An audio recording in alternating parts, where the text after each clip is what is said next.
Hi, I'm Carl Peaster, and today I want to provide you with 3 important steps and considerations regarding your work.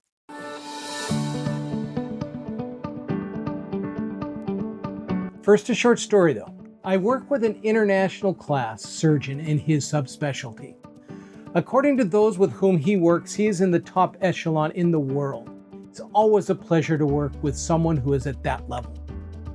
In a recent conversation, we are discussing how he prepares for a complex surgery. As the world is small, I can't say what his specialty is, but suffice it to say that he works in extremely small spaces. I asked how he prepares for surgeries. How people think and prepare for complex situations is an area of fascination for me. He noted several areas, and what fascinated me the most was the comment, "And I pick up the phone and call people in my network." Since I'm a sports nut, this is analogous to Shohei Ohtani, the Los Angeles Dodgers' phenomenal player, pitcher, and slugger, phoning another super slugger in the league and asking for advice about a tough pitcher he will face the next night.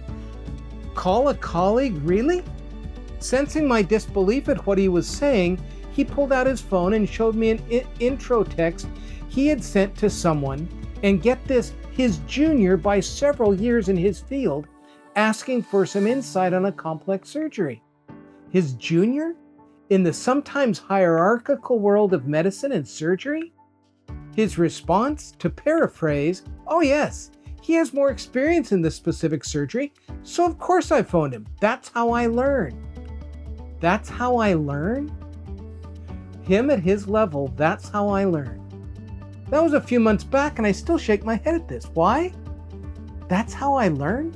This person has a CV that's a mile long, goes all over the world teaching and presenting at the most elite conferences. And yet, that's how I learn? Some steps here.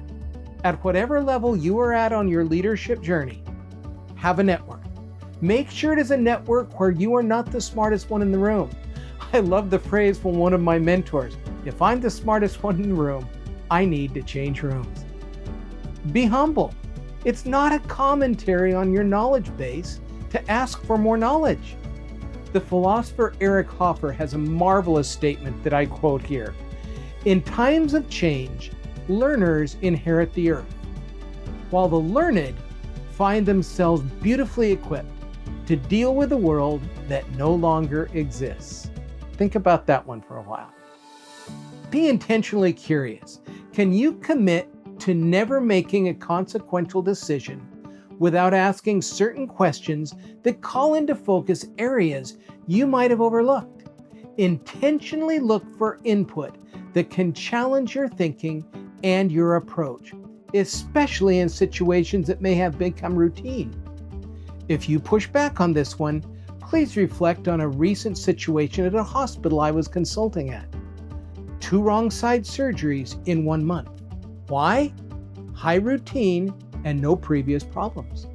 The pre-op huddle, the data verifications, not so much. The been there, done that mentality took over. That is a tough way to be reminded that some procedures are there with a specific intent to set a stage for curiosity and verification. Returning to my client, let's remember to pick up the phone and ask for information from those that know more than we do, regardless of their stage in the leadership journey or their stage on the experience ladder. Just go and pick up the phone.